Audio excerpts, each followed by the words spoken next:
Radhe Radhe and welcome to Bhagavad Gita study. How are you all doing? I hope your study is going well with Sri Krishna's grace. Hope your study continues and gets stronger by the day. And today I am going to share with you a soap study I did. I have some logistic issues with this clip that goes on to hold my phone. It shakes a lot and I don't know what I'm doing wrong. So if this video is shaky, you have to forgive me. Also, I am sorry for having gone missing for a while. It has been very busy. So the one that I did was 65th verse from second chapter. Prasade sarva dukkhanam hanirasyopajayate prasanna chetaso hyasu buddhi paryavasvatishtitaha. This is the Sthita Prajna Lakshana that Arjuna asks. Arjuna says that those who are with steady mind, how do they sit, how do they walk, how do they conduct themselves? So that's the part that I was studying. And the scripture is this. My observation is, soap study is a short, if it is very time consuming to take notes and deep dive, you just take the scripture, you just observe certain things about the meaning, and then you say how you're going to apply in your life and what that application would be, and then a small prayer to Lord to give you the strength to apply this in your life. So here I said observation, attainment of placidity of mind happens through being free from attachment and aversion. So being free from attachment and aversion, I still have this. This is where I studied from. And why attachment and aversion comes up is in the previous verse, Lord says, Raga Dvesha Viyuktaistu Vishayan Indriyascharan. So one has to be free of attachment and aversion for you to come to this stage of prasade sarva dukkharam hanirasyopajayate, that all your sufferings come to an end once you reach that stage of being free from attachment and aversion. Placidity of mind is the prasada, the gift from God. That is the state where your mind is completely calm. So sorrow, Swami Ram Sukta says, is an outcome of attachment and aversion. I also used a little bit of Tattva Vivechani, but I wasn't feeling it. I wasn't happy about how how it was placed, the order in which it was flowing. So I mostly studied from Sadhak Sanjivani. So sorrows don't come to an end. It doesn't mean that hani is that all the sorrows are getting destroyed. That doesn't mean that there are no sorrows in this person's life. The person who has obtained a steady mind is actually able to face sorrows with complete calmness. That's what that means. And Prasanna Chetaso Hyasu is a person of tranquil mind. His intellect is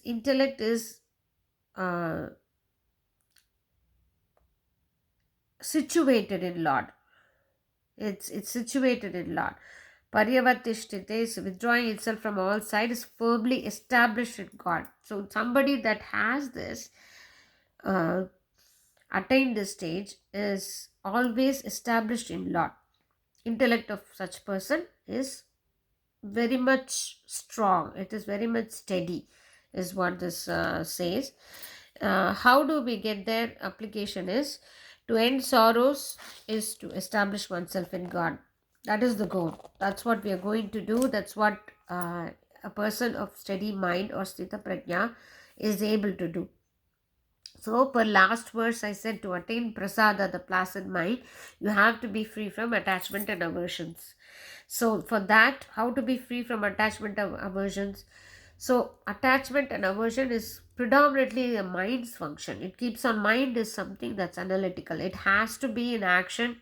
It always keeps working towards creating divisions, creating, analyzing, sorting, and labeling stuff. That is its function. It is given to us as a tool. It is our friend actually. In certain things that you have to use your mind. However, if you want to use it when it is necessary, you have to be out of your mind for things that don't require mind. So if you have to be out of your mind most of your time, like most of your life, you have to meditate regularly, do mantra japa, contemplation of scriptures. All these things will give you a mind which is not overactive, which is not going to do this uh, you know attachment and aversion. Everything that comes in, it has to say whether it likes it or does not like it. It is unpleasant, pleasant, comfortable, not comfortable, likable, not likable, run away from this or go towards that. That whole noise, mental noise, will stop once we do these things. Once we do these things and develop that placid mind, we are able to establish ourselves in Lord. So my prayer would be, Lord, help me engage my mind in your thoughts. Please help me quieten my mind, enable me to do sadhana. Once my mind is placid with your love, my intellect will be steady and tethered to you, is what I said. This is my own thing. The rest of it is coming from Sadhak Sanjivani. So I highlighted a few things which I want to read because I couldn't do a deep dive on camera. So here he says, Swami says, it is attachment only which causes sorrows. These sorrows give birth to desire, which again causes sorrow. When attachment goes away, the mind becomes serene, and that serenity destroys all sorrows. So you can also have aversion here. Attachment and aversion are two polarities of the same thing. It means that placidity of the mind results in breaking of affinity for the world and establishment of the self in God. So anything that is external, that would keep giving us stimulus for the mind. That is food for the mind that it keeps on giving, right? So the mind starts to file it between two files. One, yes, the other one is no, I don't want this, I want this. I'm fearful of this, I love this. So it keeps on keeping you in that duality. Once you quieten the mind and give it something, it just it just becomes placid.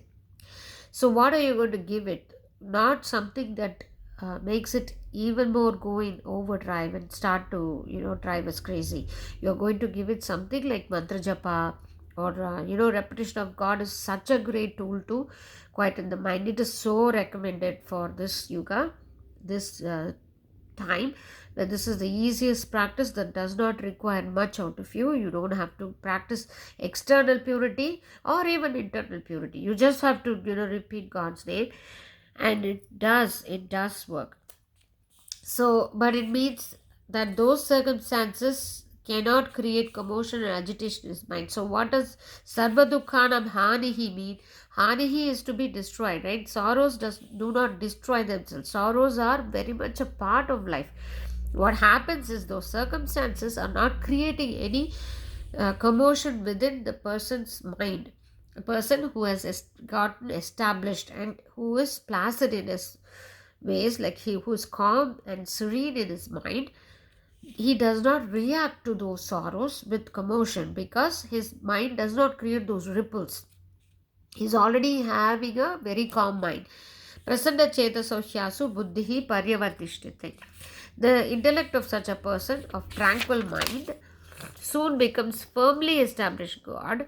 The striver himself becomes established in God, and his intellect has no doubts in the least. Here we have the use of the word intellect and mind. When you look at Sanatana Dharma and how there are tattvas, this body, there's 5 elements, and all those things, 24 tattvas. You'll see one is intellect and other one is mind, and we are able to differentiate these once we get a little forward in our practice. Intellect is that part of us which says, you have to get up today early. You have to do sadhana or just pray in the morning and then start the day. And it says mostly intellect is something that knows what is good for us, body and mind. It also knows what is good for mind. That is the intellect. So that intellect, if it is not steady and mind takes over, intellects becomes weaker. This is my guru's explanation to me. It becomes weak. It's not able to control the mind and take you forward. Whereas a sthita prajna's intellect is firmly established in God already. So his mind is already in control. Intellect is ruling the mind. Usually we are even unable to separate intellect and mind. We are in such a stage where our mind is completely running our life. So that mind needs to be calmed down first. For it to calm down, we have to be free from attachment and aversion. So attachment and aversion is going to be there. How do you be free from it? You have to do some sort of spiritual practice. You have to give the mind something to lose itself in, not a continuous form of entertainment or some intoxication or external stimulus. That's only going to make it worse and worse. Instead, you engage the mind in God's name. You engage the mind in study of scriptures. You engage the mind in prayer. Why not? Prayer is a very good form of meditation. And you also meditate. If you do these things, the mind is going to be engaged more and more with things that make it weaker and just quieter. That way your intellect takes over and you are able to take your path forward to realize yourself as the soul and not the body. That's the whole point that we get out of this. At least I get out of this verse and the previous verse. Now, because I read this one and this Tattva Vivechani, which I did not, I have highlights because this is the first one I ever read. However, I was not going to bring in that. I only wanted to read from Sadhak Sanjivani. The ones that I highlighted made sense to me. And I also thought I'll read from Swami Ranganathananda's book. I want to see, it's been a while since I studied this one. So I am going to see what I have here as key takeaways from the second chapter.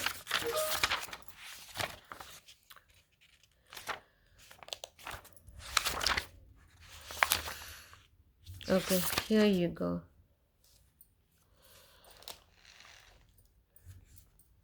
So I have written some notes which I want to read. Beginning and end of pleasure is pain. Underneath the pleasure, while we enjoy it, is also pain. All sorrows are destroyed with this kind of tranquility, I said, established in firmness. This is the real present. So present in the sense gift. Sorrows destroyed means suffering won't be gone. Our mindset towards suffering would be friendly. That my friend is destruction. That friendliness is the destruction of sorrows is what I meant. So here, in tranquility, all sorrows are destroyed, for the intellect of one who's tranquil minded is soon established in firmness. So, here you have this huge purport by Swami Ranganathananda. Don't be a creature, be free, is the supreme message of Vedanta to all humanity. In several verses, this is stressed again and again. This discipline at the sensory level is what makes for yoga. Remaining at the stage of sense pleasure makes for bhoga. We all begin with bhoga, but Vedanta and the science of human possibilities tells us not to continue at the bhoga level all the time. This is Swami Ranganathananda, page 238. It tells humanity to rise slowly to the yoga level. Sri Ramakrishna puts the subject in a beautiful way. If you don't rise from bhoga to yoga, you will be in roga, which is mental nervous ailments, and social tensions will come to you. That's what was said when I said You can't put your mind on overdrive, then there will be ailments, right? He also speaks of three levels of ananda or bliss available to all. Vishayananda, which is sensual joy; Bhajanananda, joy arising from singing hymns and bhajans; and Brahmananda, joy arising from realizing our infinite and immortal nature as Brahman. So march on. Don't stay at the sensory level. The child lives entirely at the sensory level, but as it grows older, it can get intimations of something higher. Let me go towards that. That means a little discipline of sensory system. Why is he harping on controlling the senses here? Is that that's the only way you can be free from attachment and aversion. If we remain at the sensory level, as I told you, the stimulus will keep on coming, and the mind will keep filing those stimulus in a, comfortable, not comfortable, pain and pleasure, heat and cold. It will keep you in that duality of liking something and not liking something, both of which are not conducive for spiritual growth. That's why he says so much about why you have to have the senses under the control. You cannot keep senses under the control. If you're hungry, for example, you need food, right? It's very hard to keep senses under control. But what gives you that sensory control? Suppose you want to fast for some time, and or if you vow to, the next half hour I'll not get up, I will just keep repeating Lord's name. You say, I will be engaged in prayer, or I'll be engaged in japa, which is repeating God's name, or the next 30 minutes I'm going to meditate. That's when you smell something very good from kitchen. Your senses take control of you, and it starts to tempt you to open your eyes, go there and see what is up and eat it, right? You need to have some sense control for you to come out of this like and dislike pattern. So this like is born. You like something that's happening in the kitchen and you really want to leave this and go. So what wins there? If you are able to go on with that 30 minutes, even the first few days it won't be pleasant, because it would be as if all the 30 minutes was just spent fighting the mind from going there. It's worth it. If you keep doing this for a while, then spoke about that 48 days thing. That's it called a mandala. If you do something for a mandala, the first, let's just say, all the 40 days you were just fighting the mind. The rest of the 8 days is when you found improvement. It is worth it. Then after the 48 days, you have it, then it is going to be blissful to you. So that's why it is very important to control the senses and do some practice in sadhana and do bhakti. Bhakti is the easiest sadhana. That is why it is recommended. With our current lifestyle, bhakti is you can begin where you are. That's the beauty of bhakti. You don't have to do a bunch, you don't have to give up everything. Slowly you start to do, and then things that are not conducive or that does not serve the purpose of spiritual growth drop away themselves. That is the beauty of bhakti, that you start where you are. If you think you have habits that are not good, if you think maybe I shouldn't do this while I'm doing this, or you, for example, you drink alcohol, something, I'm not looking down on anything at all while I say this, something that you think is not conducive for your development, it is okay, because bhakti does not have those rules. Bhakti is just unconditional love for God. You can substitute, you definitely can love something, as human beings, we have loved a pet, we have loved our children, we have loved, we know what love feels like, at least in this gross form of so much transactional things going on. Yes, even that, we can start there. We can start to see God as our father or mother and start those practices, and then slowly but steadily it takes us away from that duality. That once we are out of the duality, then we become prasanna chetaso, where we have a tranquil mind, we have uh, you know amazing capacity to uh, face everything that's thrown at us with complete serene mind, and that's the end of all sorrows. Of course, it is the end of all sorrows. Well, there is no way to end sorrows but to develop a good attitude towards them and treat it as a part of life. Hope this was useful to you. I will meet you with another video very soon. Radhe Radhe. Hope your practice continues.